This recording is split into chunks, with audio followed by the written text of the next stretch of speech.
Giant Christmas tree sa Tagum City nga giilang pinakataas nga Christmas tree sa nasod, gipasiga na mga Tagumenyo na lipay sa pagbalik sa in-person activities sa tinuig nga pagsaulog sa Kapaskuhan sa syudad.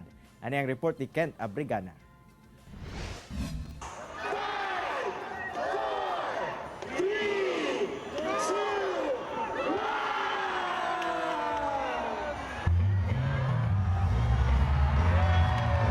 Mihayag ang City Hall ground sa Tagum City Martes sa gabi. Human gipasiga na ang pinakataas nga Christmas tree sa tibuok nasod na nasaksihan sa libuan ka mga Tagumenyo.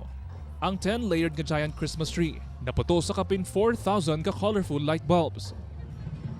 Nagpabiling pinakataas kining Christmas tree dinhi sa Tagum City nga dunay katasoon nga 197 feet. Mas taas kini kung itandi sa milabing tuig nga dunay 195 feet.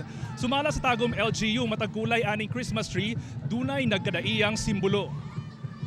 Human sa pagpasiga sa giant Christmas tree, migilakilaksab ang City Hall ug City Hall grounds nga napuno sa Christmas lights.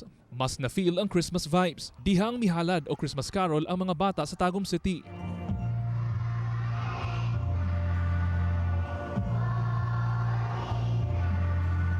Ug ang makahingangha nga orchestral performance sa mga visually impaired nga miyembro sa Davao City Blinds.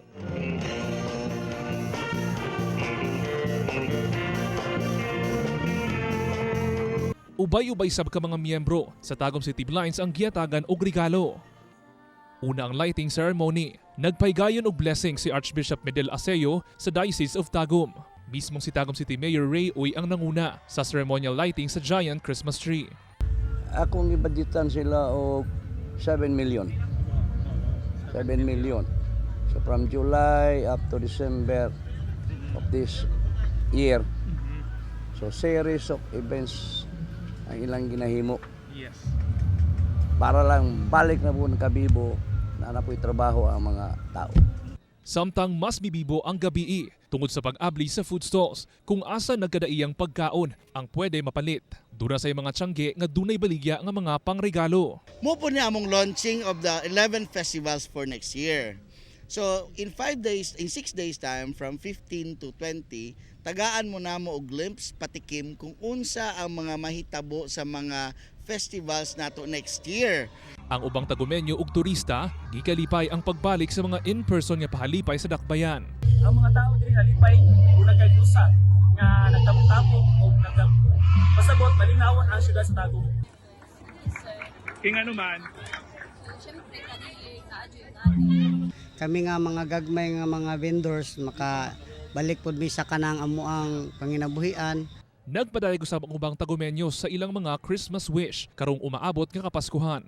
Christmas wish po na ko kay kanang free tuition sa para makahuman sa college. World peace niya. Good health sa tanan. O wish po na ako nga magkaanak. Walang tulo. Sumala sa Tagum City LGU, tumong sa selebrasyon nga mahimong simbolo ug inspirasyon kini alang sa pagbarog sa mga Tagumenyo. Kini siya may mong simbolo and at the same time may mo siyang inspiration that after the 2 years we are still surviving and we are moving forward na good. Kauban si Mel Colmenares sa kamera. Ako, si Kent Abrigana para sa One Mindanao.